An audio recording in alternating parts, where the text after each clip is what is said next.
તો આપ સૌને મારા નમસ્કાર. હું છું રોહિત ગોસ્વામી અને બુકબર્ડમાં આપનું સ્વાગત છે. એઆઈની આ બેન્ચમાં જે આપણે સ્ટાર્ટ કરી છે, જય શ્રી કૃષ્ણ ગીતાબેન. ગલચે પ્રવીણ સાહેબ, નમસ્કાર. આપને ખૂબ ખૂબ નમસ્કાર. આપ તો ઘણા સમયથી જોડાયેલા છો, તો આપને ખાસ નમસ્કાર. ગીતાબેનને પણ નમસ્કાર. આપ પણ ઘણા સમયથી જોડાયેલા છો. તો મિત્રો, હવે એક આ નવી શરૂઆત છે જે એઆઈની બઢતીના નિયમ અને સિલેબસને બધું આવી ગયું છે. બઢતી જે આવી જશે, સાથે સાથે સીધી ભરતી પણ આવી રહી છે. આસિસ્ટન્ટ એજ્યુકેશન ઇન્સ્પેક્ટર બનવા માટેની આ એક સુવર્ણ તક છે આપણી સામે. ભરતભાઈ શુક્લા, ગુડ ઇવનિંગ. આશાબેન વાડેર, નમસ્તે નમસ્તે.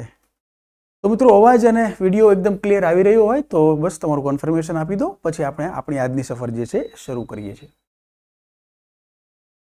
ઓલ ક્લિયર, ઓકે, ચાલો, બહુ સરસ. અમને ચિંતા એ વધારે હોય છે કે ઓલ ક્લિયર છે ને. તો મિત્રો, જો આપ જોડાયા છો તો મારી વિનંતી છે કે હજી એકદમ નવી શરૂઆત છે, તો જે કોઈ જોડાયા છો, જે જોડાતા જવાના છો, આપ મિત્રો લિંક શેર કરી દો, લાઈક કરી દો, તો જે કોઈ નવા મિત્રો હોય એ અહીંયા આવી જાય. અને કાલ પણ બીજા ત્રીજા કોઈ પણ જ્યારે આ વિડીયો લોકો જુઓ તો આપ પણ બધા જે આપણા મિત્રો છે, ગ્રુપ છે, ત્યાં વિડીયોને શેર કરવા મારી એક વિનંતી છે. તો મિત્રો, કેળવણી નિરીક્ષક સ્પેશિયલ કોમ્પિટિટિવ એક્ઝામિનેશન 2023 એનો સિલેબસ આવી ગયો છે અને એચટાટ મિત્રો તો તૈયાર થઈ ગયા છે એકદમ જબરદસ્ત. સીધી ભરતીવાળા મિત્રો પણ હવે ક્યાંક ને ક્યાંક નવું આવવાનું છે આપણે. અને સીધી ભરતીવાળા મિત્રો જેને 5 વર્ષનો અનુભવ છે એ લોકો પણ બહુ ઝડપથી હવે આસિસ્ટન્ટ એજ્યુકેશન ઇન્સ્પેક્ટર બનવા તરફ આગળ વધશે.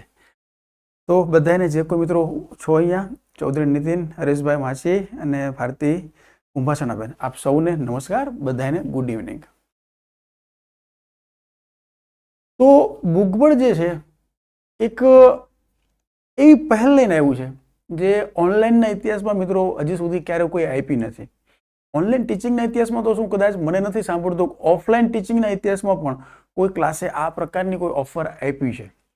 એ આત્મવિશ્વાસ છે કે ના, જે કોઈ જોઈન્ટ થશે એને સારામાં સારું બેસ્ટ રિઝલ્ટ આપવાનું છે. માટે તો આપની નજર સમક્ષ છે કે લાઈવ બેન્ચ બુકબર્ડ એપ્લિકેશન પર ન ભૂતો ન ભવિષ્યથી ફીસનું ધોરણ જે છે અહીંયા છે.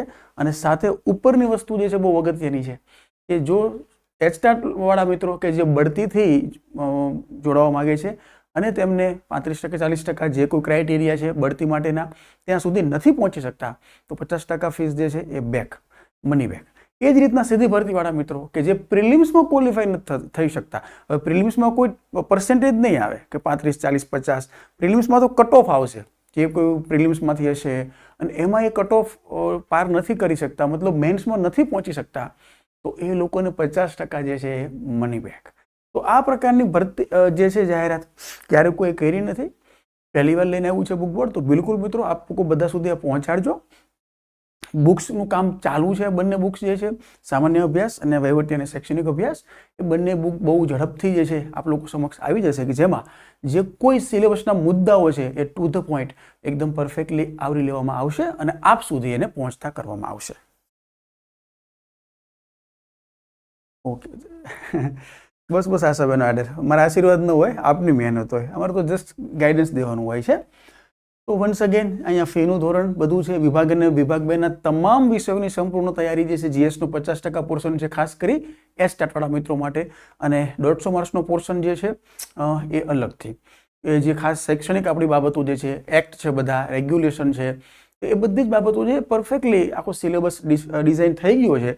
બુકનું પણ કામ શરૂ થઈ ગયું છે. બધી ખાસ સ્પર્ધાત્મક પરીક્ષાનું રૂપ અભ્યાસક્રમ જે છે સીધી ભરતીવાળા માટે માળખું જાહેર થવાનું બાકી છે, પણ બસ આની નજીક રહેશે. એનાથી કે બહુ મેજર ચેન્જીસ થવાના નથી. એક વાત છે કે પ્રિલિમ્સ અને મેન્સ બંને આવવાની છે, તો એ માટે પણ આપણે તૈયાર છીએ. તો આ એક જરા તમે વાંચી લેજો ને કોઈ પણ ક્વેરી હોય તો 7575878699 ઉપર આપ લોકો કોન્ટેક્ટ કરી શકો છો. અને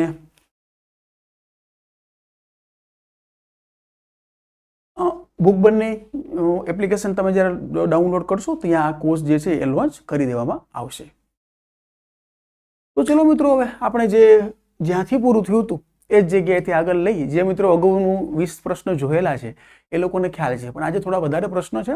થોડી સંસ્થાઓ પણ આપણે આજે જોવી છે એનઈપી બાબત. બાકી એનઈપીના તો હું સેપરેટ લેક્ચર લઈને આવીશ, જેમાં અર્થથી ઈથી બધું જ આવી જાય, કોઈ બાબત એમાં મિસ ન થાય.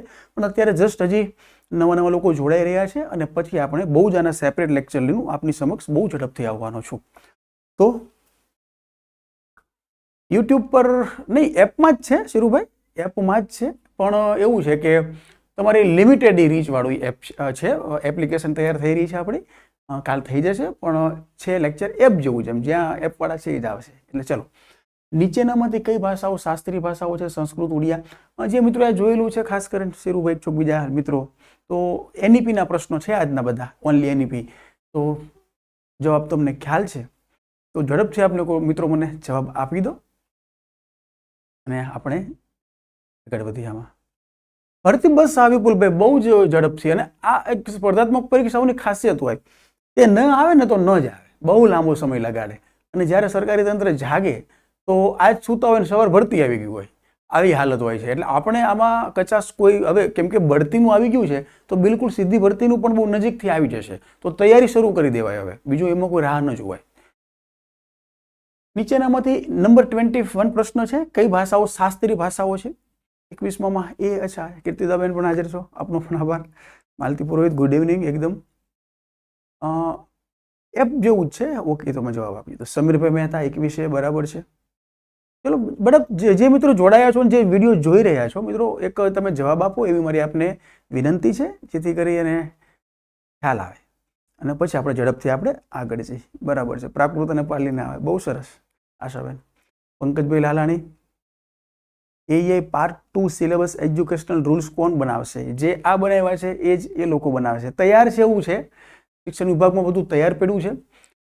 કોકડું ત્યાં ગૂંચવાણું કે એઆઈની ભરતી જ્યારે આવી ડિપાર્ટમેન્ટમાંથી ગઈ દરખાસ્ત, જીએડીમાં ગઈ, પણ જીએડી વાળાએ કીધું કે ભાઈ હવે જ્યાં બધી જ ટાટ ટેટ ને બધી દ્વિસ્તરીય પરીક્ષા થઈ ગઈ છે, તો તમારી કેમ હવે આ એઆઈ જેવી સુપર ક્લાસ 3ની ભરતી અમે જસ્ટ પ્રિલિમ્સના બેઝ ઉપર ન કરી શકીએ, એમ એમસીક્યુ ઉપર. તો ત્યાંથી પછી પાછી દરખાસ્ત ગઈ, દરખાસ્ત પાછી વ્યવસ્થિત તૈયાર થઈ અને પછી જીએડીમાં પહોંચી. એ લોકોએ મંજૂર કરી દીધી છે એવા ન્યૂઝ છે, પણ બહુ શ્યોર નહીં, પણ બહુ તૈયાર છે બધું એવું છે. હવે તો નીચેનામાંથી કઈ ભાષાઓ અચ્છા ભણાવશે? ઓકે ઓકે, પાર્ટ 2ના સબ્જેક્ટ છે.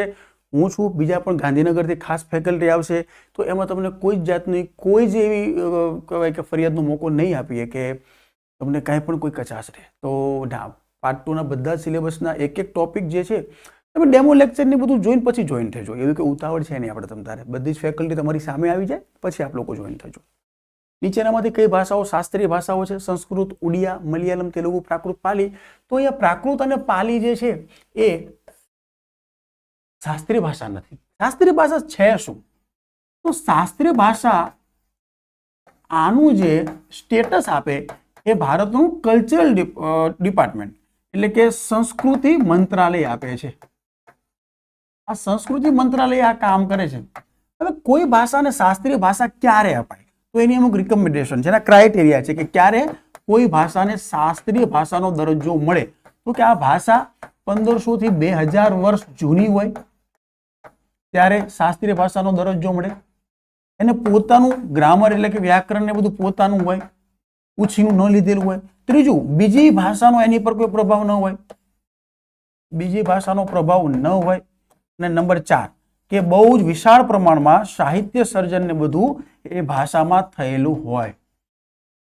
તો એ બાબત જ્યારે આ ક્રાઇટેરિયા ફૂલ થાય ત્યારે શાસ્ત્રીય ભાષાનો દરજ્જો આપવામાં આવે છે.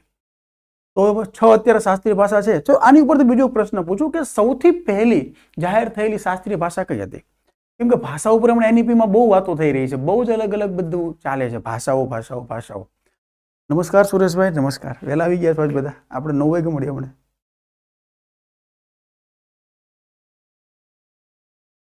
Thank you Pankajbhai. હા, વેરી ગુડ સમીરભાઈ મહેતા. સૌથી પહેલી જે શાસ્ત્રીય ભાષા જાહેર થયેલી છે મિત્રો એ હતી તમિલ ભાષા. તમિલ બાદ સંસ્કૃત ભાષા જાહેર થઈ છે. તો જો યાદ રાખવાનું બહુ ઇઝી છે કે દક્ષિણના નીચેના 4 રાજ્ય લઈ લો. દક્ષિણના 4 રાજ્ય નીચે ક્યાં આવે? તો કે તામિલનાડુ આવે, પછી કેરળ આવે, પછી આંધ્રપ્રદેશ આવે, પછી કર્ણાટક આવે. તો આ 4 રાજ્યની 4 ભાષાઓ, કર્ણાટકની કન્નડ, કેરળની છે મલયાલમ છે, તમિલનાડુની તમિલ અને આંધ્રપ્રદેશની તેલુગુ. આ 4 ભાષા. પછી એક આવી જાય ઉડિયા, એ નંબર 5, અને આવે સંસ્કૃત આપણી, તો આ નંબર 6. તો આ 6 ભાષાઓ જે છે એ શાસ્ત્રીય ભાષાઓ છે. એ શાસ્ત્રીય ભાષાઓ ને એવો દરજ્જો આપવામાં આવેલો છે. તો અહીંયા જવાબ બનશે આપણો એ 1, 2, 3 અને 4. બંધારણીય અને શાસ્ત્રીય ભાષા ઉપરાંત કઈ ભાષાઓ નવી રાષ્ટ્રીય શિક્ષણ નીતિ મુજબ શીખવવામાં આવશે? નવી રાષ્ટ્રીય શિક્ષણ નીતિમાં જે બંધારણીય ભાષાઓ 22 છે આપણી, અને 22 ભાષામાં અંગ્રેજી નથી યાદ રાખવાનું છે, નેપાળી છે એમાં એ પણ યાદ રાખવાનું છે.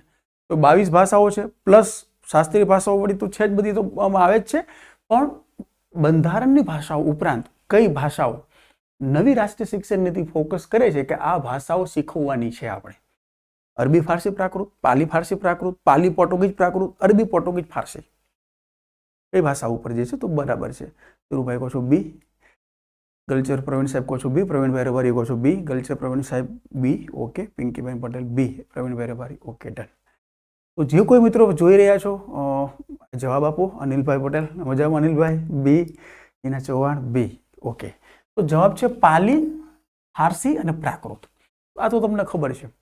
હવે મારો પ્રશ્ન એ છે, આ પાલી ભાષા કયા યુગ દરમિયાન, કયા રાજાના દરમિયાન જે છે એ પાલી ભાષા એ રાજભાષાનો દરજ્જો પામેલી? કોઈને પણ ખબર હોય તો પાલી ભાષા કયા રાજવંશ દરમિયાન જે છે રાજભાષાનો દરજ્જો પામેલી ભાષા હતી? પાલી ભાષા. મૌર્ય. વેરી ગુડ આશાબેન, બહુ સરસ, એકદમ જબરદસ્ત. કે મૌર્ય યુગ દરમિયાન જે છે આ પાલી ભાષા જે છે એ રાજભાષાનો દરજ્જો પામેલી. અને બીજું કે પાલી ભાષા છે ને એ લખાતી તો કે બ્રાહ્મી લિપિમાં લખાતી? તો લિપિ બ્રાહ્મી હતી. હવે ભાષાઓનો વિકાસની ફટાફટ જો આપણે નજર ફેરવી લઈએ ને તો સિંધુ ખીણથી જઈ જ્યારે તો કે ઈસવીસન પૂર્વે 2350 થી ઈસવીસન પૂર્વે 1750 નો ગાળો જે છે એ સિંધુ ખીણની સંસ્કૃતિનો ગાળો હતો. તો એની ભાષા આજ દિવસ સુધી આપણી સમજમાં આવી નથી. એ પણ એક સાંકેતિક સિમ્બોલિક ભાષા હતી, પણ નથી સમજમાં આવી. ઈસવીસન પૂર્વે 1500 થી ઈસવીસન પૂર્વે 1000 કે જે વૈદિક યુગ ગણાય છે એ દરમિયાન જે છે તો કે સંસ્કૃત ભાષા જે છે એ સંસ્કૃત ભાષાનો પ્રારંભ થયો. સંસ્કૃત ભાષા આવી ગઈ છે. હવે સંસ્કૃત ભાષા આવી તો પછી એના પછી જે સાહિત્યિક સંસ્કૃતનો જન્મ થયો, અને સાહિત્યિક સંસ્કૃત પછી એના પેટા ભાષાઓ બધા તરીકે તો એક બીજી ભાષા આવી છે પ્રાકૃત ભાષા. આ પ્રાકૃતની ભાષામાં જ પાલી, પ્રાકૃતની બીજી શાખા થઈ પૈશાચી ભાષા. પૈશાચી ભાષા કહેતી, પિશાચી ભાષા કહેતા, કેમ કે જંગલના બોલ રહેનારા બધા રહ્યા ને એ લોકો બોલતા, તો એને પિશાચી ભાષા કહેતા. એમાંથી એક પાછું ફણગો ફૂટ્યો અને જેને કહેવાય છે સૌરસેની ભાષા.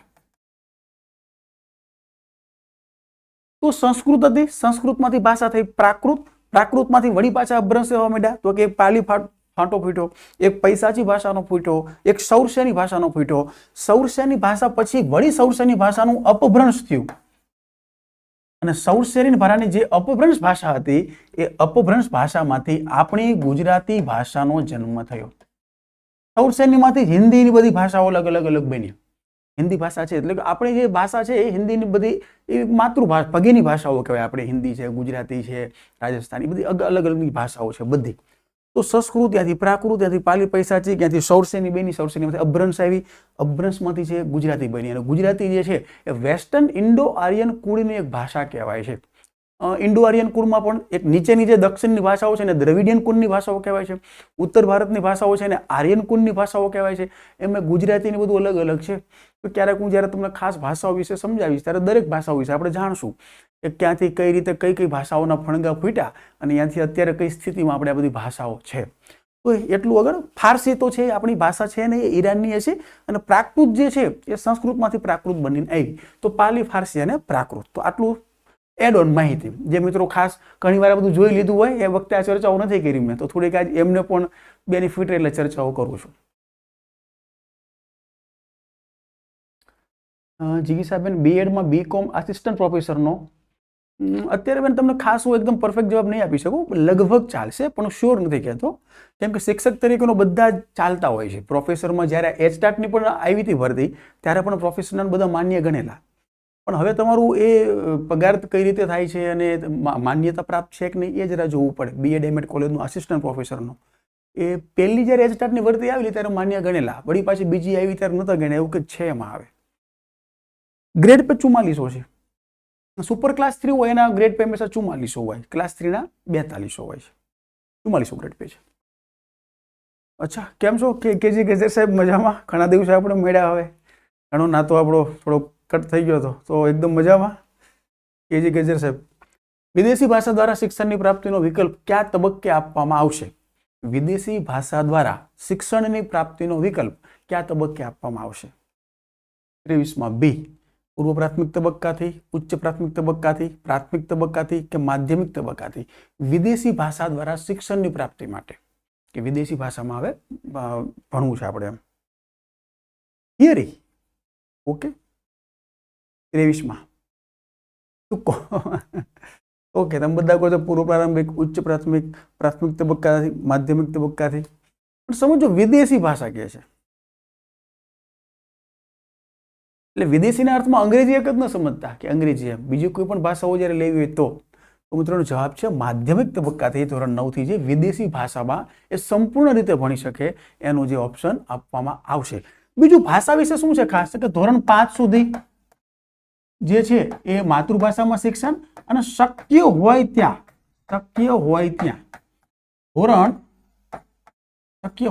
ધોરણ 8 સુધી માતૃભાષામાં શિક્ષણની જોગવાઈ કરે છે. ધોરણ 8 સુધી. અને વિદેશી ભાષામાં શિક્ષણ લેવું છે તો પછી એ ધોરણ 9 થી એક સ્કોપ ખુલશે. વિદેશી ભાષાનો મતલબ અહીંયા પોર્ટુગીઝ છે, ફારસી જે છે, જાપાનીઝ, ઘણી બધી ભાષાઓ અલગ અલગ હોય એ ટાઈપમાં છે. નવી રાષ્ટ્રીય શિક્ષણ નીતિમાં વાર્ષિક, સૌથી સરળ પ્રશ્ન છે, ચલો ઝડપથી આને જોવા દઈએ આપણે. બેગલેસ ડે શિક્ષક મિત્રોને બધાને ખબર હશે, કોઈ એવું છે નહીં એમાં. નવી રાષ્ટ્રીય શિક્ષણ નીતિમાં રૂબેન તો સારા માર્ક છે પ્રવીણ સાહેબ, એને થાય 150 ની આજુબાજુ કંઈક છે ટાટેચેસમાં. વાર્ષિક 10 એટલે વેકેશનના 2 મહિના કાઢી નાખો તો 10 મહિના રહે, દર મહિને 1 એટલે વાર્ષિક 10 બેગલેસ ડે થશે. અચ્છા, બેગલેસ ડે ની જોગવાઈ શેના માટે કરવામાં આવી છે? બેગલેસ ડે છે પણ બેગલેસ ડે ની જોગવાઈ જે છે એ શેના માટે છે? એકજરાનો પ્રશ્ન છે. વિદ્યાર્થીઓને નાની ઉંમરે નૈતિક મૂલ્યો શીખવવા માટે નીચેના પૈકી કયું શ્રેષ્ઠ માધ્યમ છે? મહાપુરુષોના જીવન ચરિત્ર, શાળા કક્ષાએ વાંચન, પંચતંત્ર, હિતોપદેશ, જાતક કથાઓનું વાંચન, છેતરપિંડી, ગંદકી, લખાણ ચોરી અને હિંસા જેવી બદીઓનો પ્રત્યક્ષ ખ્યાલ આપવો.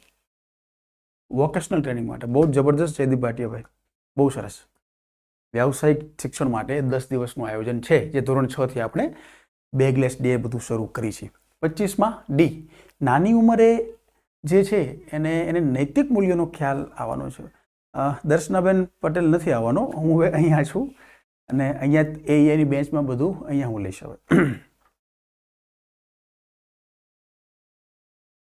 ચલો પ્રવીણભાઈ રબારી કહો છો એ. આ થોડો અલગ અલગ પ્રશ્નોના જવાબ શરૂ થઈ ગયા છે તો અહીંયા થોડું આપણે જોવાનું છે. કાંઈ તો ઠીક છે, હવે આમાં તો કેવું હોય, હવે ત્યારે જે એકદમ મજા છે જ્યાં સુધી ત્યાં સુધી ભણાય રાખી, કાલ સવારે કંઈ આવી જાય તો કહેતા નથી. થિયરી, અચ્છા, મતલબ થિયરીમાં સમજાતું નથી અંકિત પ્રજાપતિ. થિયરી મીન્સ જે પેલું પાર્ટ 150 માર્ક્સનું છે એની સાહેબ વાત કરો છો આપ? એ ભરાઈ જશે ખોટ, કોઈની ખોટ ક્યાં વર્તાય છે. મારી જગ્યા એમ પૂરાઈ ગઈ જેમ જળમાં આંગળી નીકળતા જગ્યા સમાઈ ગઈ. તો મિત્રો અહીંયા સમજો, વિદ્યાર્થીઓને નાની ઉંમરે જીવન ચરિત્રનું વાંચન આવે ને, ખબર જ નથી કે મહાપુરુષ કોણ છે, એનું જીવન ચરિત્ર શું હતું, કનેક્ટ જ નહીં થાય. તો જ્યાં સુધી જે જૂના પૂર્વ જ્ઞાનનો ઉપયોગ નવા જ્ઞાન સાથે ન થાય તો શિક્ષણ જે છે એ ફળદાયી ન રહે. તો કેમ કે પૂર્વ જ્ઞાન જ નથી તો નવા જ્ઞાન સાથે કંઈ કનેક્ટ નહીં કરી શકે. શાળા કક્ષાએ વાંચન પર ભાર મૂકો, પણ શબ્દ વાંચો નાની ઉંમરે, એને વાંચતા જ એવું બધું નહીં આવડતું હોય, એના માટે બેસ્ટ વિકલ્પ છે નાની ઉંમરે કે પંચતંત્ર, હિતોપદેશ અને જાતક કથાઓનું જો એને વાંચન કરાવી વાર્તાઓ કહેવામાં આવે, ઇન્ટરેસ્ટેડ થશે અને બહુ જ સારી રીતે જે છે એ શીખશે. નવા મૂલ્યાંકનમાં વિદ્યાર્થીના કયા પાસાને આવરી લેવાશે નહીં? રચનાત્મક, જ્ઞાનાત્મક, ભાવનાત્મક, મનોક્રિયાત્મક. હા, અહીંયા રિવિઝન છે હજી તો. અહીંયા જો કે હું લઈને આવીશ બધા, હજી તો બીજા એના સિવાયના પણ એક્ટ બધા લેવાના છે.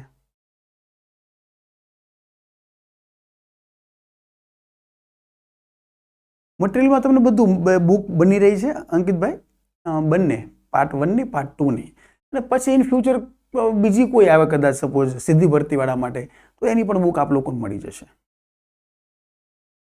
ચલો, કયા પાસા ન આવે નવા મૂલ્યાંકનમાં? વિદ્યાર્થીના કયા પાસાને જે છે આવરી લેવાશે નહીં? રચનાત્મક, જ્ઞાનાત્મક, ભાવનાત્મક, મનોક્રિયાત્મક. ચારે શબ્દો સરખા છે.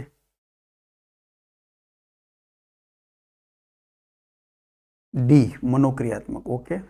જયદીપભાઈ ભાટિયા એ રચનાત્મક, ઓકે. શીખવા માટે ખોટા પડે કાંઈ વાંધો નહીં, કોઈ છે જ નહીં. જે ખોટું પડે એ પડવા દેવાનું. આશાબેન વાડેર એનું શરૂ થઈ ગયું છે અને ટૂંક સમયમાં થઈ જશે, તમ તારે ચિંતા ના કરો. 2024 ઇલેક્શન યર છે એટલે ઘીના ઠામમાં ઘી પડી જશે. આનાથી વિશેષ નથી કહેતો, આપ સમજદાર છો, સમજી જાઓ. C, okay. જો તો નવા મૂલ્યાંકનની જે આખી પદ્ધતિ હવે આવી રહી છે, જે ખાસ કરી અને પરખ નામની સંસ્થા બની છે. અત્યાર સુધી આપણે જે સતત અને સર્વગ્રાહી મૂલ્યાંકન છે તો એ અંતર્ગત આપણે શું કેવું કરી છે, તો એમાં ખાસ કરી અને ઔપચારિક મૂલ્યાંકન અને અનૌપચારિક મૂલ્યાંકન અત્યારની જે સિસ્ટમ આપણી ચાલુ છે એ છે. ઔપચારિક મૂલ્યાંકનમાં શું છે તો કે લેખિત મૂલ્યાંકન, મૌખિક મૂલ્યાંકન અને ક્રિયાત્મક મૂલ્યાંકન. ક્રિયાત્મક મૂલ્યાંકન અંતર્ગત પ્રાયોગિક પરીક્ષાઓ આ રીતનું છે. અને અનૌપચારિક મૂલ્યાંકનમાં શું કરી છે તો કે ક્રમ માપદંડ છે, વલણ નોંધ છે, ચેકલિસ્ટ છે, સામાજિકતા મિતિ છે, અવલોકન છે, નિરીક્ષણ છે. આ બધી વસ્તુઓ આપણે અનૌપચારિક સાધન તરીકે લઈ છે. વર્ગમાં સતત જે સર્વગ્રાહી રીતે મૂલ્યાંકન થતું હોય, ખાસ કરીને પ્રાથમિક વાળા મિત્રો તરત સમજી જાય કે ભાઈ પહેલું જ પત્રક એ હોય છે જે 3 થી 8માં, એ રચનાત્મક મૂલ્યાંકનનું પત્રક છે. તો રચનાત્મક મૂલ્યાંકનમાં શું હોય કે સતત આવરીને બધું રીતના ડે ટુ ડે પ્રવૃત્તિ થતી હોય ને એ બધું ચાલુ છે. નવી મૂલ્યાંકન સિસ્ટમ છે ને એમાં જ્ઞાનાત્મક પાસું, ભાવનાત્મક પાસું અને ક્રિયાત્મક પાસું, આ ત્રણેયનું કમ્બાઇન્ડ કરી એના ઉપર ખાસ ફોકસ કરવામાં આવશે. પણ મૂલ્યાંકનની સિસ્ટમનું રચનાત્મક મૂલ્યાંકન પાર્ટ તો રહેશે જ, ત્યાં પાસાને આવરી લેવામાં આવશે નહીં. એનો મતલબ એ થાય છે કે નવી જે આખી સિસ્ટમ બને છે એમાં જે ખાસ કરીને બેન્જામિન બ્લૂમ, એ તમે નામ આગળ જતા સાંભળશો એમનું, અમેરિકન કેળવણીકાર છે, શિકાગો યુનિવર્સિટીના બહુ વિદ્વાન હતા અને 1956માં ભારત આવ્યા. અને 1956માં જ્યારે બેન્જામિન બ્લૂમ ભારતમાં આવ્યા તો એમને અહીંયાનું આપણે મૂલ્યાંકન સિસ્ટમનું માળખું કરી અને એક ત્રિકોણ આપ્યો એમને. ત્રિકોણ સમજો. હવે ત્રિકોણ શું છે તો કે પહેલા શિક્ષણના હેતુઓ નક્કી કરો. હેતુઓ પણ બે પ્રકારના હોય, એક સામાન્ય હેતુ હોય, એક વિશિષ્ટ હેતુ હોય.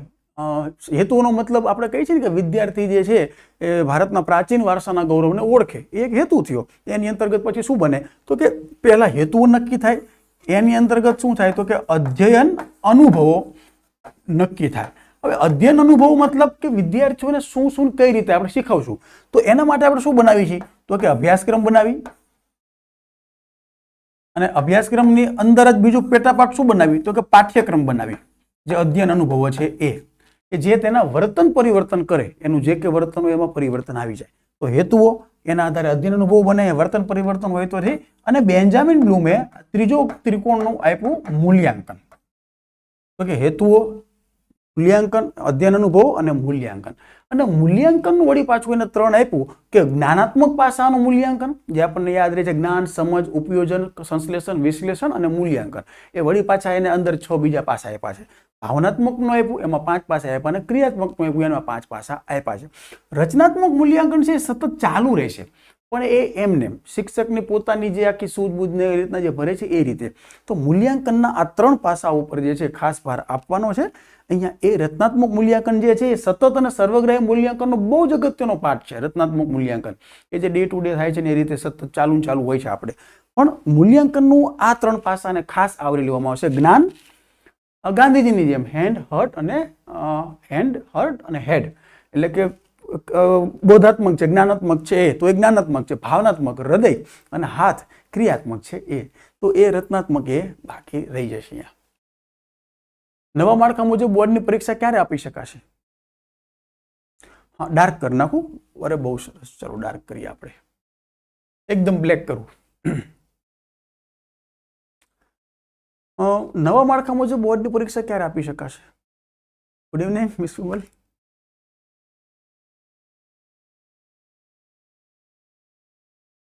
CC2 માં આવે છે ગીડિયા બોલીને. હવે તો આ ટાટ એચ અને HS અને S બંનેમાં પણ આપી દીધું બેન્જામિન બ્લૂમ. તો નવા માળખા મુજબ હવે બોર્ડની પરીક્ષાઓ વર્ષમાં જે છે એ 2 વાર લેવાની વાત છે. એ 2 વાર લેવાશે. પહેલી વાર લેવાય એને કોઈ હોય એને કે ના મારે નથી આ રિઝલ્ટ અથવા બીજી વાર આપવી છે તો બીજી વાર પણ આપી શકશે. એને ચોઈસ રહેશે કે પહેલી વાર આપી, બીજી વાર આપી, XYZ. તો નવું જે મૂલ્યાંકન આવશે ત્યારે બોર્ડની પરીક્ષા 2 વાર. પણ મિત્રો એક ખાસ અહીંયા એ કે ઘણીવાર એવું ચાલતું હતું કે ભાઈ બોર્ડની પરીક્ષા રદ થશે આ તે, અથવા એક એવું પણ ચાલ્યું ધોરણ 3, 5, 8માં બોર્ડ આવે છે, બંને વિગતો ખોટી છે. ધોરણ 3, 5, 8માં બોર્ડ નથી આવતું. હા, ધોરણ 3માં, ધોરણ 5માં અને ધોરણ 8માં. કેમ કે ધોરણ 3 છે ને એ પેલું 5 વર્ષ આપણે 5, 3, 3, 4નું સ્ટેજ છે. તો 5 વર્ષ બાદનું જ્યાં ધોરણ 2 પૂરું થાય તો પેલું 5 વર્ષના સ્ટેજમાં બાળકે શું મેળવ્યું છે, વિદ્યાર્થીનું શું એની સિદ્ધિઓ રહી, એ બાબતનું જે છે મૂલ્યાંકન એ 3માં થાય. પછી 2 વર્ષ જાય એટલે વળી પાછું 5 આવી ત્યારે અને પછી 8માં થાય.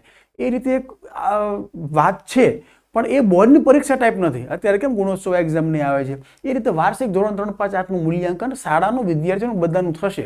બોર્ડની પરીક્ષા નથી. બોર્ડની પરીક્ષા વર્ષમાં 2 વાર, અને એ પણ ફ્લેક્સિબલ એકદમ. જે બોર્ડનો હાવ છે એ દૂર કરવાની વાત છે. પરખનું પૂરું નામ જણાવો. બસ ભરતભાઈજી, તો ડેલી 8 વાગે હું તમને થોડોક ટાઈમ મળીશ, અને જેમ આ પરીક્ષાની બધું તૈયાર થતું જાય છે, બેન્ચ એપ્લિકેશનમાં મુકાઈ ગઈ છે, અને અહીંયા બીજા ઘણા બધા પણ રેકોર્ડેડ લેક્ચર મુકાઈ ગયા છે. જો આપને જોવા હોય, ખાસ કરીને 50 માર્ક્સ માટે, તો બિલકુલ આપ જે છે એપ્લિકેશન ડાઉનલોડ કરશો તો અહીંયા આપને બધું મળી જશે. રીડિંગ મટીરિયલ આપને પોસ્ટથી ઘરે મળી જશે. જ્યારે બને ત્યારે, હજી બની રહ્યું છે તો થોડો સમય જોઈશે, કેમ કે ઉતાવળ કરવી નથી. એકદમ પરફેક્ટલી બને એ વધારે છે. કે ઉતાવળથી જેવું તેવું બનાવી નાખીએ એનો કોઈ મતલબ નથી. Parakh, performance assessment, review and analysis of knowledge for holistic development, performance assignment, review, performance absorbment, performance assessment, review and analysis of knowledge for high level development.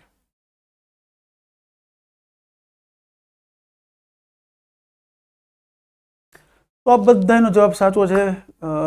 આલવીરસિંહ Bapu, miss Vimal, જિગીસાબેન, પંકજભાઈ લાલાણી, ભરતસિંહ રાજગુરુ, સમીરભાઈ મહેતા, જયદીપભાઈ ભાટિયા, કુમુદ સિસોદિયા અને પંકજ લાલાણી. અગેન બધાનો જવાબ સાચો છે કે એ performance assessment, review and analysis of knowledge for holistic development. અચ્છા, હવે પરખ આવ્યું છે ને, તો એક તમને બીજો પેટા પ્રશ્ન કે આ પરખ છે શું? કોઈ એક સ્વતંત્ર સંસ્થા છે, કોઈ એક નવું માળખું છે, અથવા પરખ કઈ જગ્યાએ છે, કઈ સંસ્થામાં કામ કરે છે, એમાં કોણ કોણ કામ કરે છે, આવું કંઈ ખ્યાલ કરો આપ લોકોને? પરખ છે શું? પરખ તો બહુ થઈ રહ્યું છે. પરખ છે શું? કોઈને પણ ખ્યાલ હોય તો કે પરખ છે શું? એક પરખ છે ને એક એનટીએ છે. મૂલ્યાંકન માટે 2 આ અગત્યના છે એનઈપીમાં. મૂલ્યાંકન માટે છે, પણ મતલબ આ સંસ્થા છે કે કોઈ એના અધ્યક્ષ બન્યા છે, અત્યારે મતલબ અત્યારનું કરંટ સ્ટેટસ શું છે? કોઈ પણ મિત્રોને ખ્યાલ હોય તો. રાષ્ટ્રીય મૂલ્યાંકન કેન્દ્ર, ઓકે, પણ આ કઈ સંસ્થાને કામ કરે છે? કે પોતે અલગ સંસ્થા છે આ પરખ નામની, જે અલગ સંસ્થા બની ગઈ છે, એ કામ શું કરશે? અને પરખ બનાવવાની વાત છે. અને આઈ થિંક એનસીઆરટી સાથે બહુ સરસ, મહેન્દ્રસિંહ, બહુ જબરજસ્ત. એનસીઆરટીના એક પેટા સેન્ટર તરીકે આ કામ કરશે, એક સેન્ટર તરીકે કામ કરશે પરખ. બીજું ખાસ કે ETS નામની એક અમેરિકન કંપની છે, એજ્યુકેશનલ ટેકનોલોજી સર્વિસીસ. તો એ ETS સાથે આપણે ફેબ્રુઆરીમાં, હવે તો ઘણો ટાઈમ થઈ ગયો છે, ફેબ્રુઆરીમાં આપણે કરાર કરેલા, અને એ અંતર્ગત ETS એ વૈશ્વિક એક કંપની છે જે એજ્યુકેશનલમાં બધામાં બહુ જ એની કહેવાય એક્સપર્ટાઇઝ છે. તો એ કંપની સાથે આપણે એનસીઆરટી કરાર કર્યા છે, અને પરખમાં કઈ રીતે શું બાબત રાખવી બાબત એ બધાનું બસ માળખું તૈયાર થઈ ગયું છે. તો એનસીઆરટીના એક સેન્ટર તરીકે પરખની રચના થશે. પરખનું મુખ્ય કામ રહેશે કે દેશભરમાં મૂલ્યાંકનના ધોરણો એક સમાન બનાવવા. દેશભરમાં બોર્ડ વચ્ચે સંકલન કરવું. ગુજરાત બોર્ડનું કંઈક અલગ હોય છે, તમિલનાડુ બોર્ડનું કંઈક અલગ ચાલતું હોય, તો રાજસ્થાન બોર્ડનું કંઈક ત્રીજી પીપુડી વાગતી હોય. એ જ રીતના સીબીએસઈ તો કંઈક એના અલગ જ પર્સેન્ટેજ હોય. સીબીએસઈના 70% હોય ને આપણા ગુજરાતના 90 એ ઇક્વલ જેવું ગણાતું હોય. તો બધું અલગ અલગ ચાલે છે. તો પરખ આવવાથી છે ને મૂલ્યાંકન ઉપર ખાસ એ લોકો એને આપી દે છે. એનસીઆરટીનું કામ પછી રહેશે અભ્યાસક્રમ રચના, શિક્ષકોની તાલીમ, ગુણવત્તા સુધાર, એ એનસીઆરટીનું કામ રહેશે. મૂલ્યાંકનનું કામ પછી પરખ સંભાળ લેશે. એનટીએ, નેશનલ ટેસ્ટિંગ એજન્સી, આ બીજી એક અગત્યની સંસ્થા છે જે મૂલ્યાંકનમાં ખાસ જે છે એ કામ કરશે. સ્કૂલ બેઝ કોમ્પ્રેહેન્સિવ જગ્યાને હવે બધું હા બસ નવેસરથી આવી રહ્યું છે હવે, બરાબર છે. એનસીઆરટીની અંડરમાં કામ કરશે, બરાબર છે. એક સેન્ટર તરીકે એના એનસીઆરટીનું સેન્ટર બનશે. ચલો, કે એનટીએ નેશનલ ટેસ્ટિંગ એજન્સીનું મુખ્ય કાર્ય મૂલ્યાંકનના ધોરણો વિકસાવવા, રાજ્યોના વિભિન્ન બોર્ડ વચ્ચે સંકલન. તો આપણે અત્યારે જ વાત કરી કે આ કામ જે છે એ પરખ સંભાળશે. તો અહીંયા તો ભૂલી જાઓ. બીજું, પરખ છે ને એ શાળા શિક્ષણ માટેની સંસ્થા છે. શાળા શિક્ષણ એટલે તો કે ધોરણ 1 થી 12, ધોરણ 1 થી 12. અને એનટીએ જે છે, તો એનટીએ એ ઉચ્ચ શિક્ષણમાં, ઉચ્ચ શિક્ષણમાં સ્નાતક અને અનુસ્નાતકનું સંભાળશે. તો જો બંને સંસ્થાઓ અલગ છે, ફરક એક સેન્ટર છે, પણ એનટીએ પોતે એક સંસ્થા છે, એના અધ્યક્ષ છે, એના બોર્ડ સભ્યો છે બધા, અને એ રીતે એનું કામ શરૂ કરશે. એનું કામ જ એક છે કે જો સપોઝ મેડિકલની એક્ઝામ આવે, વકીલની એક્ઝામ આવે, તમારે કોઈ સીએની કોઈ કરવું હોય તો એક એનો અલગથી કોર્સ આવે. તો જેટલા આગળ જતા કોર્સ આવે ધોરણ 12 પછી, એ દરેકની એક્ઝામ અલગ હોય, એન્ટ્રન્સ એક્ઝામ ને બધું, અને દરેકમાં એક્ઝામમાં જે અલગ હોય, અલગ બધી સંસ્થાઓ પોતપોતાની રીતે લેતી હોય છે. તો એક સંકલનનો અભાવ હોય છે. એના માટે થઈને એનટીએ ઉચ્ચ શિક્ષણમાં ધોરણ 12 પછી સ્નાતક અને અનુસ્નાતકમાં પ્રવેશ માટે પ્રવેશ પરીક્ષાઓ સાથે સાથે શિષ્યવૃત્તિની પ્રવેશ પરીક્ષાઓ પણ યોજશે. પણ શિષ્યવૃત્તિ કોની? માત્ર ઉચ્ચ શિક્ષણની. તો કે એનટીએ ઉચ્ચ શિક્ષણને સમર્પિત એક સંસ્થા રહેવાની છે. તો જવાબ બનશે અહીંયા સી. એચએસ સ્ટાર્ટની પરીક્ષા ચાલુ છે અમારે, બસ આજ બીજો દિવસ છે, એ બેચ ચાલુ થશે એનો, હમણાં 9 વાગે શરૂ થશે, તમારું જેવું પૂરું થાય એટલે. તો એની આ એડ છે. શિક્ષકોને સ્વ સુધારણા માટે અને તેમના વ્યવસાય માંગતો પ્રશ્ન જ એવડો મોટો છે. સાંપ્રત નવીનતાઓના અધ્યયનની તક મળે, વ્યાવસાયિક પ્રગતિ થાય, તે માટે શિક્ષકોને સતત તક આપવામાં આવે. આ માટે કાર્યશાળાઓના ઓનલાઈન મોડ્યુલ દ્વારા વર્ષમાં ઓછામાં ઓછા કેટલા દિવસ જે છે 3-4 મહિનામાં આવી જવી જોઈએ પંકજભાઈ. યાર કમેન્ટ ગોસ્વામી પાર્થ, આ તો ઓપન પ્લેટફોર્મ છે યાર, અહીંયા તો ઘૂસી જવાનું.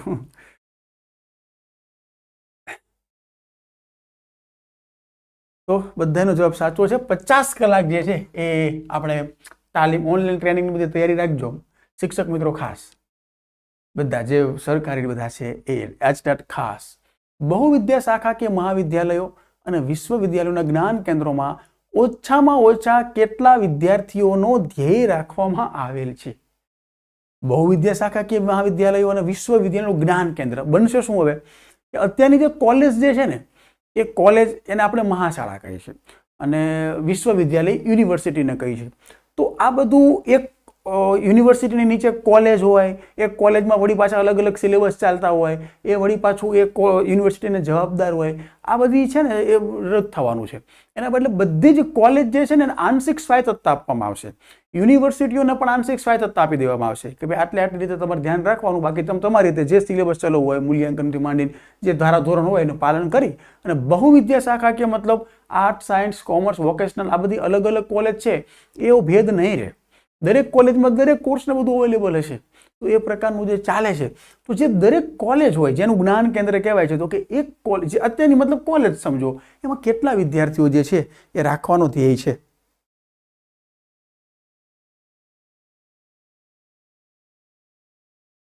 બધા ટીચર જ છે ગોસ્વામી પાર્થ, આજે અત્યારે સાંભળી રહ્યા છે બધા ટીચર છે. તો એ 3000 જે છે એ એનો ધ્યેય રહેશે કે એક જ્ઞાન કેન્દ્ર અથવા એક કોલેજમાં, એમ સમજો તો કોઈ ઇસ્યુ નથી, એક કોલેજમાં 3000 જેટલા વિદ્યાર્થીઓ આવી અને શીખે, ભણે. કયા વર્ષ સુધીમાં તમામ ઉચ્ચ શિક્ષણ સંસ્થાઓને બહુવિદ્યાકીય શિક્ષણ સંસ્થાઓ બનાવવાનું લક્ષ્ય છે? સબ એકાઉન્ટનો જે ખ્યાલ નથી મને હરેશભાઈ મકવાણા, એ જરા જ્યારે લેક્ચરનો આવે તો પૂછી લેજો ને સાહેબ, મને સબ એકાઉન્ટનો ખ્યાલ નથી કે એની એજ કેવું હશે, XYZ. ચલો, કુમુદબેન કહે છો એ, રાકેશભાઈ પારગી 40, ઓકે. મહેન્દ્રસિંહ કહો છો બી. આ જે પીપીટી પૂરી થશે એટલે એક વર્ષવાળો સરસ મજાનું આખો ડાયાગ્રામ આપને હું આપી દઈશ કે કયા વર્ષે એનઈપી કઈ જોગવાઈ કરે છે. જે પ્રશ્ન પૂછવા માટે મોસ્ટ ટાઈમ હું માનું છે ને કે એ પ્રશ્ન કયા વર્ષે શું પૂરું કરવાનું છે ને, એ MCQમાં બહુ ઇઝીલી પૂછાઈ શકે. તો એ બી ઉપર તમારું ચાલે છે. પંકજભાઈ લાલાની, આહિરભાઈ લક્ષ્મણ, ઓકે. જયદીપભાઈ ભાટિયા, પૂર્વી રાણા બી, ઇના ચૌહાણ એ, ગેડિયા બલી એ, હરેશભાઈ મકવાણા, ઓકે. ચાલો, અને હા, તમારે જવાબ નથી દેવો તો ઈ પણ કહી શકો છો. એક તમારી પાસે 5મો ઓપ્શન પણ છે ઈ, કેમ કે જો નેગેટિવ માર્કિંગ સિસ્ટમ ને આવે ત્યારે પછી ગોળીબાર નહીં કરવાનો, ઈ કહી દેવાનું. તો મિત્રો આનો જવાબ છે સી. લગભગ કોઈ સી જવાબ આપ્યો નથી, લગભગ જેને આપ્યો એને ખાસ અભિનંદન. સમજો હવે, કયા વર્ષ સુધીમાં તમામ ઉચ્ચ શિક્ષણ સંસ્થાઓ, જો આ શબ્દ અહીંયા તમામ જે છે ને એના ઉપર ખાસ ફોકસ કરજો. તો બહુવિદ્યા શાખા કે તો શું છે કે આર્ટ, સાયન્સ, કોમર્સ, વોકેશનલ આ ભેદ નહીં રહે, બધી જગ્યાએ એક કોલેજમાં બધા અવેલેબલ છે. 2030 સુધીમાં દરેક જિલ્લામાં એક આવી સંસ્થા ઊભી કરવાનો ધ્યેય છે.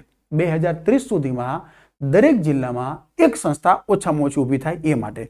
અને 2040 સુધીમાં કે જે એનું લોંગ વિઝન છે 20 વર્ષનું, તો 2040 સુધીમાં NEP એવો ધ્યેય રાખે છે કે બધી જ દેશની જે ઉચ્ચ શિક્ષણ સંસ્થાઓ છે એ બહુવિદ્યા શાખાકીય બની જાય. તો કેમ કે તમામ શબ્દ છે તો 2040, જો એવું હોત કે દરેક જિલ્લામાં ક્યારે છે તો 2030, અમે આગળ આવશે જ, એટલે આઈ થિંક મેં પેપર ફોડી પણ નાખ્યું. અચ્છા ચલો, વ્યાવસાયિક સહિત તમામ ઉચ્ચ શિક્ષણની સંસ્થાઓમાં નામાંકન દર, વ્યાવસાયિક તમામ ઉચ્ચ શિક્ષણ સંસ્થાઓમાં નામાંકન દર હાલના 26.3% વધારી 50% કરવાનો ધ્યેય કયા વર્ષ સુધીમાં દાખલ કરવાનો છે? નિમિષાબેન હજી વાર છે, તમારે 5 મંથ ખૂટે છે, તો આઈ હોપ કે ત્યાં સુધીમાં 5 મહિના તમારા પૂરા થઈ જાય તો આપ એલિજિબલ બનશો. પણ એક દિવસ પણ જો ઘટતો હશે, એની છેલ્લી તારીખ, જે ફોર્મ ભરવાની છેલ્લી તારીખ હોય ત્યાં સુધી ગણાતું હોય છે, તો નહીં. અચ્છા 2035 કીધું, હવે બરાબર છે. તો ઓકે, તો કે 50% જે છે અત્યારે 26.3 જે છે કે 26.4 જે છે એ 2035 સુધીમાં 50% પહોંચાડવાનો છે. મતલબ જે ધોરણ 12 ભણી લે છે, તો 12 ભણ્યા બાદ જે કહેવાય કે 23 છોકરાઓ જે છે એ કોલેજમાં એડમિશન લે છે. ખરેખર 50% અડધા કરવા જોઈએ આપણે, તો એ 50% જે 2035 સુધી છે. પ્રાચીન ભારતની કઈ કૃતિમાં શાળા શિક્ષણને, કેમ કે NEP માંનું ખાસ મેન્શન છે એટલે આ પ્રશ્ન છે, નેશનલ એજ્યુકેશન પોલિસીમાં ખાસ મેન્શન છે કે આ વસ્તુ શું છે, એટલે આપણે એને પ્રશ્ન લીધો છે. તો ચલો મિત્રો, ઝડપથી આપણે તમામ સારસ્વત મિત્રો આપી દો જવાબ એનો કે પ્રાચીન ભારતની કઈ કૃતિમાં શાળા શિક્ષણને 64 કલાના માધ્યમમાં બતાવ્યું કે આ 64 કલાઓ એ શાળા શિક્ષણ છે. એમાં અશ્વવિદ્યા આવતી, એમાં હસ્તવિદ્યા આવતી, એમાં ધનુર્વિદ્યા આવતી, અલગ અલગ વૈદ્યકીય વિદ્યા આવતી, એવી 64 જે છે એ આઈપીઆર. તો 64 વાળું જે છે બાણભટ્ટની કાદંબરીમાં છે. બાણભટ્ટની બીજી કૃતિઓ કઈ છે, કોઈને ખબર હોય તો? બાણભટ્ટ ક્યાં રાજાના દરબારમાં હતા, રાજકવિ. બાણભટ્ટ પોતાની કાદંબરી જે સંસ્કૃત ભાષાની એક અજોડ કૃતિ ગણાય છે, એના માટે તો ફેમસ છે જ, પણ બીજા પણ ક્યાં એના જે છે એ ખ્યાલ હોય તો આપને ખ્યાલ ખરો કોઈને? ઓકે, 34B મિત્રો, કોઈને પણ ખ્યાલ હોય તો ઝડપથી. હર્ષવર્ધનના દરબારમાં હતા, જે પ્રાચીન ભારતનો છેલ્લો સમ્રાટ ગણાય છે. ઈસવીસન 746માં એનું અવસાન થયું અને 746 પછીનો ગાળો જે છે એને મધ્યયુગ ભારત તરીકે ઓળખવામાં આવે છે. હર્ષવર્ધન જે છે ઉત્તર ભારતનો એક મહાન સમ્રાટ થઈ ગયો. એના સમયમાં જ હ્યુએન ભારત આવેલો અને એ સાથે સાથે જ્યારે એ 6ઠ્ઠી પ્રયાગ પરિષદ હતી ત્યાં એને લોકોએ ભાગ લીધો ને ત્યાં કાદંબરીની રચનાનું ગાન ને બધું છે એ આને કરેલું, જે આપણે બાણભટ્ટની બીજી કૃતિ હતી હર્ષચરિત. એમાં હર્ષનું ચરિત બતાવ્યું છે અને આ સાથે હર્ષ પણ પોતે એક બહુ સારો લેખક પણ હતો, જે છેલ્લો રાજા છે એટલે નાગાનંદ, રત્નાવલી અને પ્રિયદર્શિકા આ નામની 3 કૃતિઓ બનાવી. હવે નાગાનંદ જે છે એ નાટક છે, રત્નાવલી છે એક કવિતા ટાઈપ આખું છે અને પ્રિયદર્શિકા છે એ પણ એક નાટક છે. એ અલગ અલગ પ્રકારે શું છે એ અલગ કહેવાય કે આપણે ઇતિહાસનો ભાગ છે. પદ્મનાભનું કાનડદે પ્રબંધ એવું કહેવાય છે કે ગુજરાતનો પહેલો ઓથેન્ટિક જે છે એ આબુરાસમાં ઉલ્લેખ જોવા મળે છે. આઈ થિંક 1233 કે 36 એ વર્ષમાં એ લખાયેલું છે. અને બીજો ઓથેન્ટિક ઉલ્લેખ પદ્મનાભના કાનડદે પ્રબંધમાં મળે છે. અને પ્રબંધ એટલે તો કે કોઈ વીર પુરુષની જે એની વીર ગાથા હોય એને આલેખતું એક કાવ્ય, મહાકાવ્ય જેવું હોય એને પ્રબંધ કહેવામાં આવે છે. બાકી તો છે, તમને ખ્યાલ છે બીજું બે તો. ચલો, નવી શિક્ષણ વ્યવસ્થામાં PhD કરવા માટે નીચેનામાંથી કયું એક વિધાન ખોટું છે? અરે વાહ, આભાર પ્રવીણ સાહેબ આપનો. 15 રૂપિયા મેં તમારા બગાડ આવ્યું છું ને તો કાંઈ નહીં, હું તમને છે ને હું આ વખતે હું રિચાર્જ કરાવી દઈશ. હવે 7મી સદીમાં હ્યુએન આવેલો છે, બરાબર છે. અને ફાહિયાન જે છે ને એ ચંદ્રગુપ્તના સમયમાં આવેલો, ગુપ્ત સમયના વંશમાં. ઇત્સિંગ પછી આવ્યો, એ ફાહિયાન બાદ આવેલો. માફ કરજો, હ્યુએન પછી આવ્યો ઇત્સિંગ. ઇતિહાસ લઈશ ક્યારેક, તમને બધું સમજાવીશ, બધું ઇઝી ટુ અન્ડરસ્ટેન્ડ, ઇતિહાસમાં શું હતું ન હતું. તો એમફિલ કર્યા બાદ કરી શકાશે, કેમ કે એમફિલને જે રદ કરી નાખ્યું છે એટલે. બાકીના 3 સાચા છે કે 3 વર્ષનો સ્નાતક કોર્સ અને 1 વર્ષનો રિસર્ચ કોર્સ કર્યો હોય તો સીધું PhD કરી શકાય છે. 4 વર્ષનો અનુસ્નાતક કોર્સ થશે એ બાદ કરી શકાશે અને અનુસ્નાતક કોર્સ કરીને રિસર્ચ કોર્સ કર્યો હોય તો પણ PhD થઈ શકાશે. Multidisciplinary education and research university Meru શું છે? ફાયન પાથ ચંદ્રગુપ્તના સમયમાં આવેલો છે. ગુપ્ત યુગ દરમિયાન આવ્યો ફાયન, પછી આવ્યો હ્યુએન સાંગ, એના પછી આવ્યો ઇત્સિંગ આવેલો છેલ્લે. એ હ્યુએન સાંગના જે અહીંયાથી ગયા એ પછી થોડા સમયમાં ઇત્સિંગ આવ્યો. એ દરિયાઈ માર્ગે આવેલો હતો, પણ એમફિલ કોર્સ હવે બંધ છે. ચલો, મેરુ રે ડગે પણ જેના મનનો ડગે પાનભાઈ, તો મેરુ છે શું? આપેલ તમામ વિશ્વવિદ્યાલયો. આ તો છે કે મેરુ એ વસ્તુ છે કે જે અત્યારની આપણી ખ્યાતનામ સંસ્થાઓ છે, જેમ કે IIM છે, IIT છે, IISc છે, એ બધી જ ખ્યાતનામ સંસ્થાઓ કે જે રિસર્ચનું જબરજસ્ત કામ કરી રહી છે, એવી સંસ્થાઓને આ મલ્ટીડિસિપ્લિનરી એજ્યુકેશન એન્ડ રિસર્ચ યુનિવર્સિટીનો દરજ્જો આપવામાં આવશે. એટલે કે ઉચ્ચતમ વિદ્યાલય છે, IIT IIM વાળું છે, તમામ સર્વાંગીણ વાળું જાહેર વિશ્વવિદ્યાલયો છે. ઉચ્ચતમ શિક્ષાના વૈશ્વિક ધોરણોને પ્રાપ્ત કરનાર સંસ્થાનો તો આપેલ તમામ પ્રકારના. તાલીમી કોલેજોની સમીક્ષા માટે સુપ્રીમ કોર્ટ દ્વારા વર્ષ 2012માં કયું કમિશન નિમવામાં આવેલ? જે અત્યારની શિક્ષણ પ્રશિક્ષણ સંસ્થાઓ છે, મતલબ BEd છે, PTC વાળી વગેરે વગેરે, તો એમાં કયું આ પંચ આપણે નિમવામાં આવેલ છે? નંબર 37. ચલો, જવાબ મિત્રો આપણા ઓછા થઈ ગયા છે કે ભાઈ હવે રસ નથી તો જમવાનું ઘરે બની ગયું નથી ને, એ કદાચ મારું નેટનો ઇસ્યુ હોય એવું પણ બને. પ્રવીણભાઈ કહો છો B પારડીવાલા. અચ્છા, જે પારડીવાલા કમિશન એ ફેમસ છે, પણ શેના માટે હું તમને કહું હમણાં. CCDA 37B. ઓકે, કુમુદબેનનો જવાબ પરફેક્ટ, હિનાનો જવાબ પરફેક્ટ, E. ઓકે, તો એ જે કમિશન હતું એ હતું JS વર્મા કમિશન. 2012માં સુપ્રીમ કોર્ટે શિક્ષક પ્રશિક્ષણ સંસ્થાઓ માટે એક કમિશન નિમ્યું, ચિંતા કરી કે શિક્ષકો બનાવતી સંસ્થામાં જ કંઈ ઠેકાણા નથી, શિક્ષકો કેવા બહાર આવશે. તો JS વર્મા કમિશનનું એક જબરદસ્ત એને જ્યારે સર્વે કર્યો ને તો કીધું કે દેશની 90% જે આ BEd ને તાલીમી કોલેજો છે ને બધી જે શિક્ષક બનાવે છે એ ખરેખર ચાલે એવી જ નથી.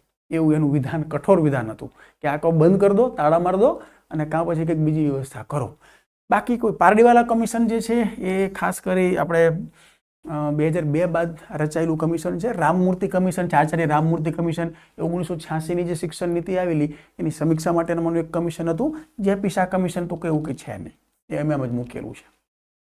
દરેક શિક્ષણ પ્રશિક્ષણ સંસ્થાઓને કયા વર્ષ સુધીમાં બહુવિદ્યા શાખાકીય બનાવવાનો ધ્યેય છે?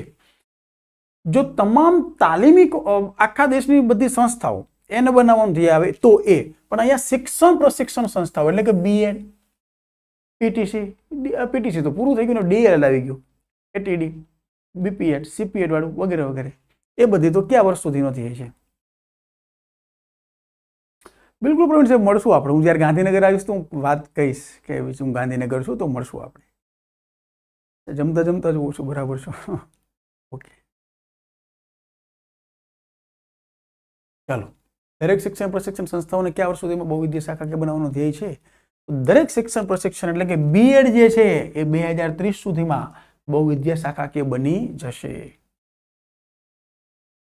Who was the chairman of NEP? હવે આમાં કંઈ છે નહીં, ડ્રાફ્ટિંગ કમિટી છે 2020ના, કોણ છે હવે એમને જ પૂછી લીધું છે અંગ્રેજીમાં. મેં ફેરવણ તસદીએ ન લીધી કે એમને જવા દઈએ, આપણે બધાને ખબર છે શું છે, તો કે કસ્તુરીરંગન એના અધ્યક્ષ હતા. ચાલો પ્રશ્ન આપનો. રાષ્ટ્રીય શિક્ષણ નીતિ 2020 માટે માર્ગદર્શક સિદ્ધાંત શું છે?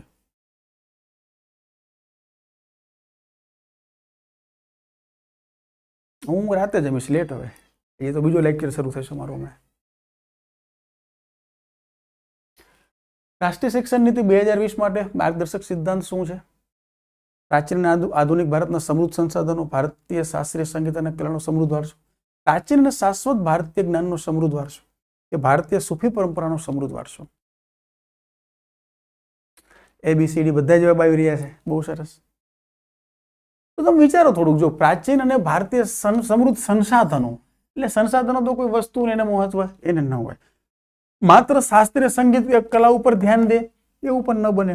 પ્રાચીન અને શાશ્વત ભારતીય જ્ઞાનનો સમૃદ્ધ વારસો એ જે છે એમાં બધું જ પ્રાચીન ભારતનું જ્ઞાન બધું આવી જાય છે, એ બધું એમાં આવી જાય છે. ભારતીય સૂફી પરંપરા વાળું પણ નથી આવતું. જવાબ બનશે આપણો C. NEP 2020 ખાલી જગ્યાના વિકાસ પર વિશેષ ભાર મૂકે છે. સામાજિક આર્થિક વિકાસ, જ્ઞાન આધારિત સમાજનું નિર્માણ કે 100% રોજગારી? ઉંમરની મર્યાદા 42, આમ તો 35 પ્લસ બીજા 5 એક્સ્ટ્રા જે છે એમાં 42, અને પછી જે સરકારી શિક્ષકો છે એમને તો કોઈ બાદ નથી ઉંમરનો, એ લોકોને તો બસ એમ જ છે. પણ જે પ્રાઇવેટમાં છો તમે લોકો એના માટે 42 વર્ષ સુધી હોય છે, કેમ કે કોઈ પણ જ્યારે આ અનુભવવાળી ભરતી હોય તો અહીંયા ઉંમર એક્સટેન્ડ એટલી થઈ જાય. ચલો અહીંયા શું આવશે જવાબ હવે? 41.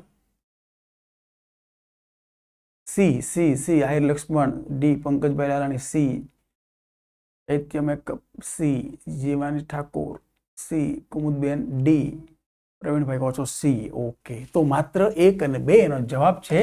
100% રોજગારીનું લક્ષ્ય કોઈ રાખવામાં આવેલું નથી. આ એક લટકણ્યું છે, એક ટ્રેપ હોય આ પ્રકારના વિધાન. આપણને થાય કે ના હોય જ ને, હવે 100% રોજગારી મળે તો જ સારું ને, પણ આર્થિક પાસા ઉપર ને એ રીતના બહુ કોઈ ભાર હોય નહીં કોઈ યોજનામાં. જવાબ છે આનો 1 અને 2. નંબર 42, NEP 2020 બાબતે નીચેના વિધાન ચકાસો. હવે જ્યારે આ તો જ એમને આવ્યો છે, પણ જ્યારે હું નેક્સ્ટ તમને સમજાવીને લાવીશ ત્યારે આ પ્રકારના વિધાનને બધું મેક્સિમમ લઈને આવીશ, એ એકદમ ટ્રીક વાળું હોય ને એ તમને આવડી ગયું પછી NEP ના કોઈ પણ પ્રશ્ન આપ લોકોને આવડશે. નવી રાષ્ટ્રીય શિક્ષણ નીતિમાં વર્ષ 2025 સુધીમાં ધોરણ 3 સુધીમાં મૂળભૂત સાક્ષરતા અને અંકગણિતની સમજ સુનિશ્ચિત કરવાનો ધ્યેય છે.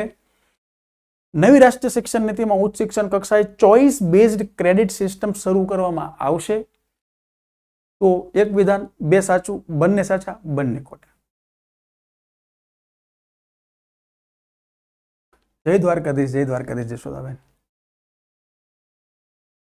ઓકે, મોટા ભાગના લોકો સી કહી રહ્યા છો અને જે સી કહી રહ્યા છો બધાના જવાબ સાચા છે.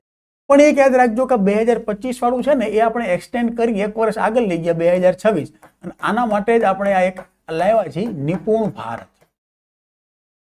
નિપુણ ભારત અભિયાન જે છે આપણું એ આના માટે છે. ધોરણ 3 આવે ત્યાં સુધીમાં એને મૂળભૂત સાક્ષરતા અને ગણિતની સમજ એકદમ પરફેક્ટલી આવી જાય. 1 વર્ષ એક્સટેન્ડ કર્યું છે નિપુણ ભારતમાં કે 26 સુધીમાં આપણે કરી દઈશું. બહુ ગંભીર સ્થિતિ છે. અસરના રિપોર્ટને બધું વાંચી ત્યારે તો આપણને ખ્યાલ આવે. કહો હવે આ સંસ્થાવાળું છે મિત્રો એ પછી રહીશું, કેમ કે સંસ્થાઓનો તમને પરિચય ને બધું. મિત્રો ગ્રુપ જે છે કે આપણે એ માટે ખાસ બનાવી દઈશું અને એ ગ્રુપમાં આપણે કાંઈક ને કાંઈક અલગ અલગ નવીન વસ્તુઓ મૂકતા રહીશું. જે મિત્રો પાસે છે મારી સાથે ઘણા ટાઈમથી જોડાયેલા છે, જે ખાસ કરીને ટાટ HS માં પણ હતા, એ લોકોને આશે આ બધી વસ્તુઓ. જે નથી તો હું દૂર ખસી ગયો છું. આપ લોકો જરા આનો સ્ક્રીનશોટ લઈ લો અને કયા વર્ષ સુધીમાં શું પૂરું કરવાનું છે એ બાબત મોસ્ટ ટાઈમ પી પ્રશ્ન છે, તો એ આપને કામ લાગશે. આ બાબત જે છે તે 2026-27 બહુ સરસ Pankajbhai Lalani. FLN foundational literacy and ન્યુમરસી.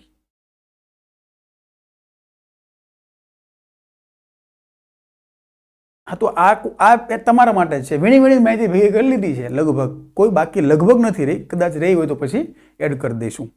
તો આનો સ્ક્રીનશોટ આપ લઈ લો સરસ શાંતિથી અને 1-2 વાર જરા જોઈ અને 3, 6 અને 4 10 વર્ષ છે અને 10 વર્ષમાં શું શું થાય છે એ કાંઈ ભૂલ થતી હોય તો કરું તમને સમજાવીશ, ત્યારે તમને નહીં વાંધો આવે કે ક્યારે શું કામ રાખ્યું છે ધ્યેય, કયા વર્ષ સુધી શું કામ રાખ્યું છે. થોડાક બિલકુલ અલગ હોય એ ખાસ ફોકસ કરો. જેમ કે વ્યાવસાયિક શિક્ષણ 40% 24 સુધી છે, શાળા સંકુલની રચના 24 સુધી છે, તો આવતા વર્ષે આ 2 પૂરા કરવાના છે. શાળા સંકુલ રચના કરીને વ્યાવસાયિક શિક્ષણ 40% કરી દેવાનું છે. તો એ બધી વસ્તુ આપ લોકો જરા જોઈ લેજો. તો મિત્રો આજના લેક્ચર પૂરતું આટલું. એક ગ્રુપ પણ જે બનાવશું, આઈ થિંક આવતીકાલે લિંક મૂકી દઈશ, અથવા તો કદાચ આમાં ડિસ્ક્રિપ્શનમાં લિંક હોય પણ ખરી, મને ખ્યાલ નથી. તો જજો અને આમાંથી આપ જોઈ લેજો. જો ગ્રુપ એક બની જાય, ટેલિગ્રામ ઉપર ગ્રુપ બનાવશું, જેથી કરીને જે કે મટીરિયલ કે જે કોઈ આ બધું હોય એ આપણે આપણા જ્ઞાનનું આદાન પ્રદાન કરતા રહીશું. તો મિત્રો કેમ કે હજી મારો બીજો લેક્ચર છે તો થોડું આપની વહેલા રજા લઉં છું, નહીંતર તો 9 સુધી આપણે કન્ટિન્યુ ચાલુ. આવતીકાલે 8 વાગે પણ કોઈ નવી બાબત અને કંઈક નવું આપણે જે આપણે કામમાં લાગે એવું હોય એવું લઈ અને આપની સમક્ષ પાછું કંઈક અલગ લઈ આવીશ, જેમાં MCQ ટાઈપ અત્યારે આપણે જોઈએ. પછી જેમ જેમ થોડા સમય જાય અને લોકો જોડાઈ જાય પછી હું મુદ્દાઓ લઈને આવીશ અલગ અલગ, જે તમે કહો તે. RT છે કે 2012ના નિયમ છે કે પેન્શન નિયમો છે, રજાના નિયમ છે, XYZ વોટ્સએવર. તો એ લઈ આપણે ઇન ફ્યુચર આપણે જઈએ છીએ. જયદીપભાઈ ભાટિયા, આપણે તો બહુ સમજેલા છીએ. ઠીક છે. હા, ઓકે જીવાનીભાઈ, હા સાચું, આપણે બધા છીએ જોડા, મને યાદ છે બધાનું. કેમ કે એ વખતે તો એક કોમેન્ટને બધું આપણું જોતો અને આઈ થિંક 10-12 લેક્ચરનો આપણો નાતો રહ્યો ત્યાં. તો ચલો મિત્રો અત્યાર પૂરતું આટલું. મને રજા આપો. વિડીયો જો ગમ્યું હોય તો લાઇક કરજો, આપના મિત્રો સાથે શેર કરજો કે આવું નવું ઇનિશિયેટિવ પણ લઈને આવ્યા છીએ તો વધારેમાં વધારે મિત્રો સુધી પહોંચે. જ્ઞાનનો જેટલો ફેલાવો થાય, જ્યાં પણ મળે, જે રીતે પણ મળે, બસ જ્ઞાન લઈ લો. અને આપની સફરમાં અમે ક્યાંક ને ક્યાંક થોડા પણ ઉપયોગી થાય તો એ અમારું અહોભાગ્ય રહેશે. તો મિત્રો આવતીકાલે 8 વાગે પાછો સેમ પ્લેટફોર્મ ઉપર કોઈ એક નવો મુદ્દા સાથે હું આપને બિલકુલ મળીશ. ત્યાં સુધી મને રજા આપો. વંદે માતરમ. જય હિન્દ.